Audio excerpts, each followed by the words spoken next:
And the New York Times, of course, reporting on corruption every day. Right? And they're saying that, corruption is the DNA of the party state. So they could never fix it. So it's going to sink the state. Okay? Liberal democracies are inherently so good at correcting corruption. Everybody's so clean in liberal democracies. Every 10 years or so, there is some major crisis that will going to sink China. Okay? China will be in some serious trouble. And the troubles are real. 大家好，我是老吴。最近我们做了2期李世默的节目，我发现喜欢他的朋友还不少，所以接下来这2期我们继续聊聊李世默。另外也再次提醒一下大家，为了方便查找，我把频道里所有和他相关的视频整理成了一个播放列表，就叫做李世默专辑，感兴趣的朋友可以去看一看。今天这期节目是他在2024年4月在香港外国记者会的一场新书发布活动。这里简单介绍一下这个香港外国记者会，也就是 FCC。这个组织表面上是一个促进新闻交流的俱乐部，但实际上它长期以来都扮演着一个不光彩的角色。它利用新闻自由做幌子，为各种反华议程提供平台，甚至公然邀请港独分子来演讲，挑战一国两制的底线。实际上它在很大程度上是西方一些势力干预香港事务、抹黑中国的一个工具。所以了解了这个背景，我们就能预期李世默面对的大概率会是一群什么样的人。今天这一期我们主要分享他的演讲部分，下一期我们再来分享他和主持人以及现场观众的问答环节。那么在这场可以说是客场作战的演讲中，李世默是如何反驳西方几十年来的中国崩溃论的？他又是如何定义当下中国经济所处的历史阶段？我们一起来听一听。And that brings us to today, our book talk. This is the book, Party Life, Chinese Governance and the World Beyond Liberalism. And we're thrilled to have Eric Lee with us. So just a brief introduction for Eric. By the way, this is Eric's first book talk since the book came out. So we're honored to have you talk to us first. And Eric is a businessman and political scientist. He is the chairman of the venture capital firm Chengwei Capital. He's also the founder and chairman of Chinese media platform Guancha.cn and a trustee of Fudan University's China Institute. He's a frequent contributor to global publications like Foreign Affairs, Foreign Policy, the New York Times, the Financial Times, and The Economist. And he is the author of today's book. So please give Eric a warm welcome.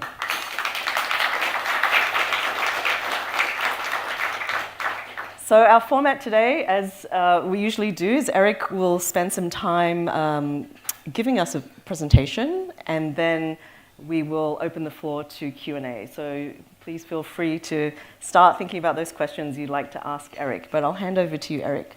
Thank you, Karen. It's great to be here at the FCC. I should say that I've been a member of the FCC for 10, 15 years. So a long time, and I feel right at home. And I see a lot of familiar faces. So I've got this book, and there's a lot of history in it. There's a lot of political science jargons in it because I wrote it almost like a textbook for universities. So I don't want to dwell on that. We don't have time for that. I want to talk about the present and the future. Okay. So I will go straight to my last chapter called Xi Jinping and Tianxia. Okay. So, for as long as I could remember, since I began my career as a venture capitalist 30 years ago, when I returned from America, I went to school there, came back to China. Every 10 years or so, there is some major crisis that will going to sink China. Okay, China will be in some serious trouble, and the troubles are real. Okay, I remember when I first graduated from school in America, came back, was in the early 1990s. Those post-1989 years were difficult. Okay, everybody will say Chinese economy will buckle under the sanctions. Okay, but then we survived, powered through that one, and then there was the financial crisis, Asian financial crisis. That was bad. I don't know if you can remember. And then there was the Zhurongji reforms. Okay, the real estate bubble burst. Sounds familiar. I mean, Jingmao Tower. I don't know if you was empty, was just built completely empty, nobody in it. Okay, and these days we have a serious problem with youth unemployment because unemployment is skyrocketed in the country. But I tell people, God, at that time during the 朱镕基 reform, everybody knew someone that was unemployed. Every family of rich felt like somebody lost their job. In Shanghai and up in Northeast, that's worse. Okay, we thought we'd never get out of that one. We power through that one. Okay, so all the troubles are real, but the rest is history.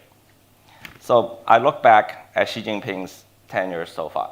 In 2012, 10 years ago, what were the serious troubles that were going to kill China? That was going to end the Chinese experiment. Okay, if you're journalists at that time, you will remember because you were probably writing about them. The three things: official corruption, economic inequality, and environmental degradation. Three major problems, major crises that were going to kill the country. Okay, that's going to end the Chinese experiment. That's going to end the Chinese project. Everybody was talking about it, if you remember. Okay, I have a PowerPoint, but it's not moving. Should I be? Okay. Thanks. Yeah. Okay. So, corruption. Okay. Hu Jintao, the General Party Secretary at the time, said himself, failing to handle corruption is going to end the party and the state publicly. Okay. And the New York Times, of course, reporting on corruption every day. Right? And they're saying that, corruption was the DNA of the party state. So they could never fix it. So it's going to sink the state. Okay? Liberal democracies are inherently so good at correcting corruption. Everybody's so clean in liberal democracies. Okay, so 10 years, I was surprised. I was shocked with the rest of people. I studied politics. I'm a student of politics. Nobody had ever seen an anti-corruption campaign like this one.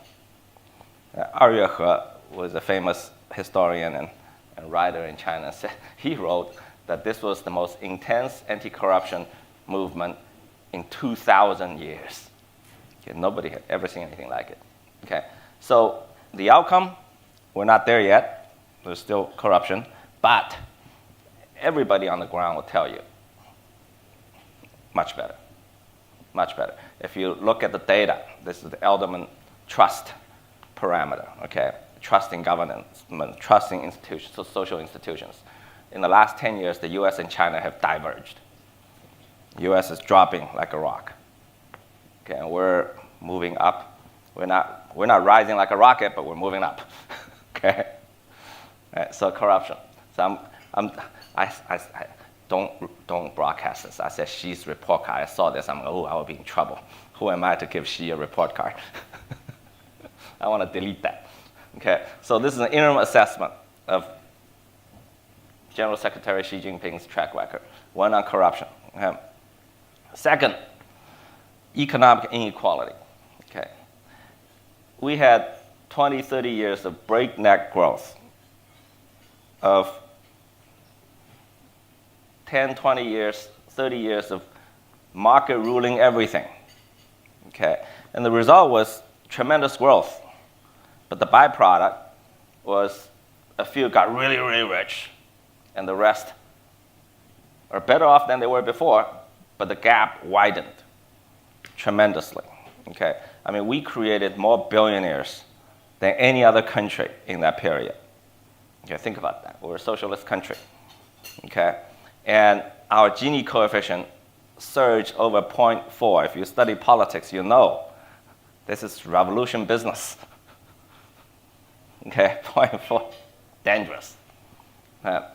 So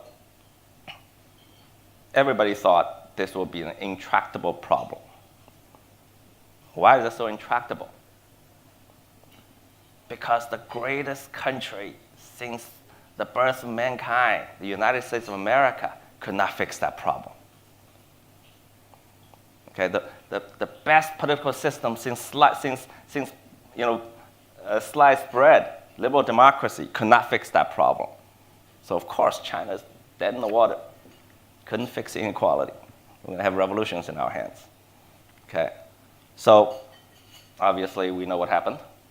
Okay, tremendous government initiatives to fix poverty. I mean, we, in the last 10 years, during Xi's first and second term, they lifted nearly 100 million people in the last 5 years out of absolute poverty.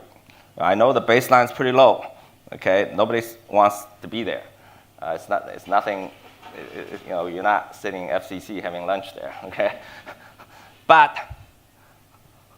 we lifted that 100 million people out of absolute poverty. It was a tremendous project. Many people died on the front line. Communist Party cadres died, gave their lives, thousands, because the conditions were treacherous in those rural areas, some of them very remote. Okay, it happened.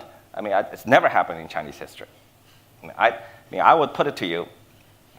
I haven't done my research, so I could be wrong, but I think China, the Chinese Communist Party, under the leadership of Xi Jinping, in the last 10 years, had lifted more people out of absolute poverty. And the hardest, bear in mind, this is the last 100 million, which is always the hardest. It's easier when you're really poor to lift the first group and second batch and third batch. This is the very last batch of people who are living in absolute poverty. They've done that for more people than any other country, currently in the history of man. Okay, I venture to suggest. We should research that and see if that's correct. Okay, but I think that should probably be true. Yeah. So, and the Common Prosperity Initiative, there's a paradigm shift in China's development model. We've developed fast, very successful, but we can't leave people behind. We got to close the gap. So our Gini coefficient is improving. Okay, we're not there yet. Okay, well, I always say it's a scandal. Okay, I'll say this publicly. Okay, we're the only major economy in the world, only one, that does not have an inheritance tax, that does not have a property tax, and does not have capital gain tax. Think about that. And we're a socialist country. Yeah. So there's a long way to go, but I think the report card is pretty decent for now. Third, environmental degradation. So if you go back 2012, if you're reporting about China, you're probably writing about my every day. Okay, this was going to lead to revolutions. Nobody's talking about Umai anymore. If you go to Beijing, it's blue sky most days. Okay, one video, I remember one year, one video went viral. It could have caused major social unrests. Yeah. And this is just for China. Okay, globally, I think China has been a leader in dealing with climate change. Okay, with the Paris Accord, and we have played down the principle of so-called a common but differentiated responsibility, which basically says that greenhouse gas, the effects of greenhouse gas are cumulative. So Western nations, they've accumulated so much, and now we're developing, you want us to stop. But we kind of played down that principle. We still hold to that principle, but we played down that in climate negotiations, I believe. And China, in the last 10 years, has become a global leader in green technologies. Number one. Okay. So these three major challenges, these three major crises that were going to stop China's development and its track, I believe had been not totally resolved, but achieved tremendous successes. Now, so what's going to sink us now? Okay, if I go downstairs and get the papers, New York Times, Wall Street Journal, get all your papers down there, it's free. I come and read them all the time. Two things. I'm going to talk about one. I won't have time to talk about the other. One is the economy. Okay, the Chinese economy is slowed, and second is geopolitical conflicts. Right? So the economy, I talked about in the last chapter, that what is happening is that this has been happening for a few years now. The three major pillars, the three locomotives for China's market economy in the last 20, 30 years. Market economy, okay? Real estate, which accounts for nearly a third of our GDP. Consumer internet, you all know that, the platforms. And low-end manufacturing. Since we joined the WTO, we became the factory for the world. Okay? All three had sort of run out of steam by 2015. Okay? If you look at the data, before that, our total factor productivity has stagnated, which means that we're adding GDP, but we're not becoming more productive. Okay? Had run out of steam, especially like real estate is huge bubble, risk. Okay. Manufacturing, we've been moving up the value chain, but gradually and slowly. Okay. Quite ways to go. And then the last is infrastructure, that's done by the government. So I'm talking about just market economy. Okay. Now, what needs to happen is we need to move from this old paradigm to a new paradigm, to where we can make more money out of our existing economy and develop new industries. Otherwise, we'll be stuck in the so-called middle income trap. Okay. So if you look at the two new directions, okay, one is our existing economy, our existing industrial capacity.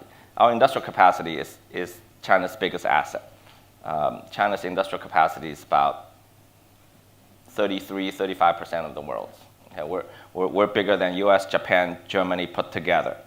I used to say that. And then last month, my research assistant said that the numbers have improved actually in the last 3 months, that China's industrial capacity is now bigger than a combination of US, Japan, Germany, and India.